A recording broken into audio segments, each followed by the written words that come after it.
नमस्कार, मैं हूं मनीष मणि और आप देख रहे हैं दबंग इंडिया। किसी भी देश या राज्य का सिस्टम जब अपना काम सही तरीके से नहीं करता, उस परिस्थिति में क्या क्या हो सकता है, इसका एक उदाहरण देश की राजधानी दिल्ली में हुए 1997 के एक घटना से समझा जा सकता है।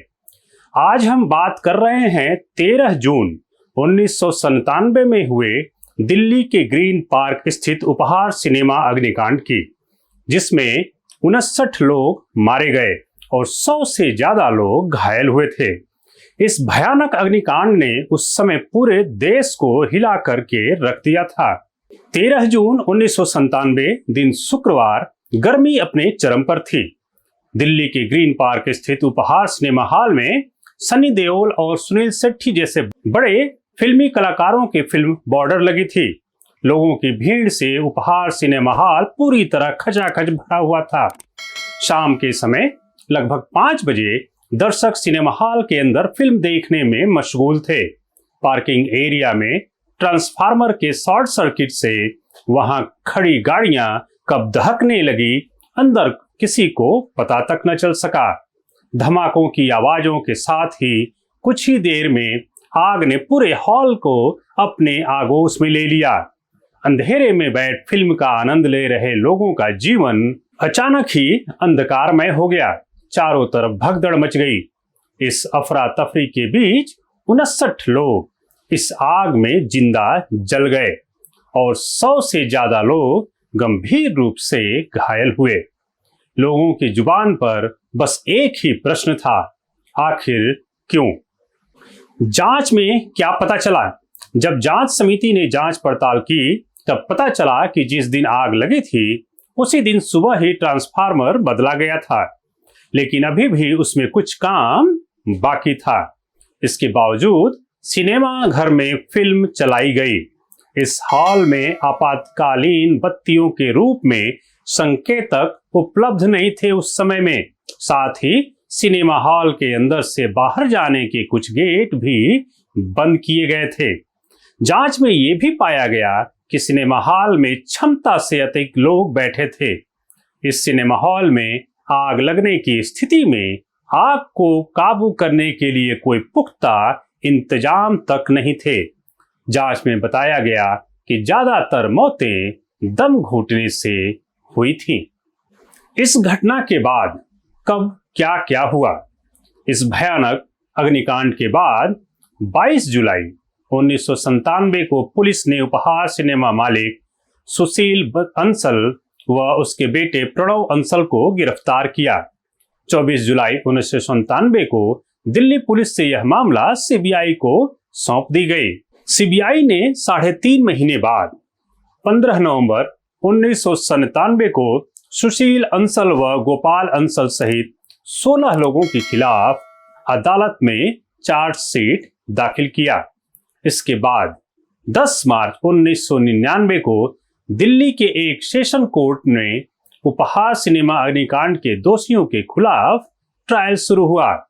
24 अप्रैल 2003 को हाई कोर्ट ने 18 करोड़ रुपए का मुआवजा पीड़ित परिवार वालों को दिए जाने का आदेश जारी किया। 20 नवंबर 2007 को सुशील अंसल व गोपाल अंसल सहित 12 आरोपियों को दोषी करार देते हुए सभी को केवल 2 साल कैद की सजा सुनाई गई। इतने बड़े हादसे के लिए 2 साल की सजा।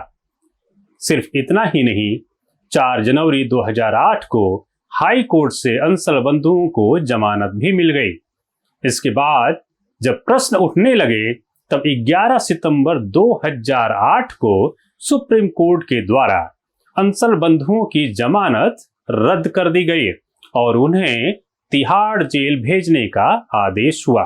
आगे अंसल बंधुओं की याचिका पर 19 दिसंबर 2008 को हाई कोर्ट ने जब उनकी सजा 2 साल से घटाकर 1 साल कर दी, तब उपहार कांड पीड़ितों के संगठन ने हाई कोर्ट के इस फैसले को सुप्रीम कोर्ट में चुनौती दी।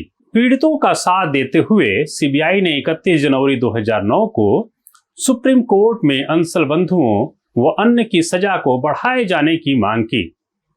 5 साल बाद 5 मार्च 2014 को सुप्रीम कोर्ट ने अंसल बंधुओं की सजा को बरकरार रखा, लेकिन 19 अगस्त 2014 को सुप्रीम कोर्ट ने अंसल बंधुओं पर 30-30 लाख रुपए का जुर्माना लगाते हुए उन्हें रिहा करने का आदेश जारी कर दिया।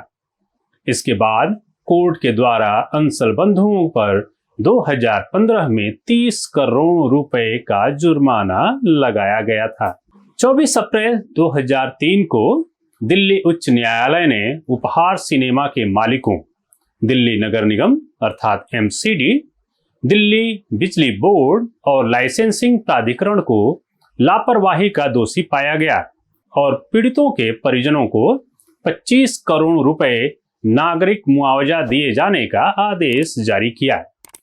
मुआवजे में उपहार सिनेमा हॉल के पास स्थित नई दिल्ली के सफदरजंग अस्पताल के पास एक ट्रॉमा सेंटर के विकास के लिए 2.5 करोड़ रुपए शामिल है। अदालत ने उपहार सिनेमा मालिकों को मुआवजे का 55% भुगतान करने का निर्देश दिया, क्योंकि वे सिनेमा से होने वाले लाभ के अधिकतम लाभार्थी थे। बाकी के 45% MCD, दिल्ली बिजली बोर्ड और लाइसेंसिंग अधिकारियों द्वारा समान रूप से वहन किए जाने का आदेश कोर्ट ने जारी किया था। यह मामला सेशन कोर्ट, हाई कोर्ट व सुप्रीम कोर्ट में लगभग 20 साल तक चला। इस दौरान अंसल भाइयों संग 14 लोगों को 2 साल से लेकर 7 साल की सजा हुई। गोपाल अंसल को 1 साल की सजा हुई और उनके बड़े भाई सुशील अंसल की बीमारी को देखते हुए उन्हें जेल जाने से छूट भी मिल गई। लेकिन ट्रायल के दौरान सुशील अंसल भी लगभग 6 महीने जेल में रहे। आज की क्राइम स्टोरी में बस इतना ही। हमारे वीडियो को लाइक करें, शेयर करें और हमारे चैनल को अभी तक सब्सक्राइब नहीं किया तो सब्सक्राइब जरूर करें। धन्यवाद।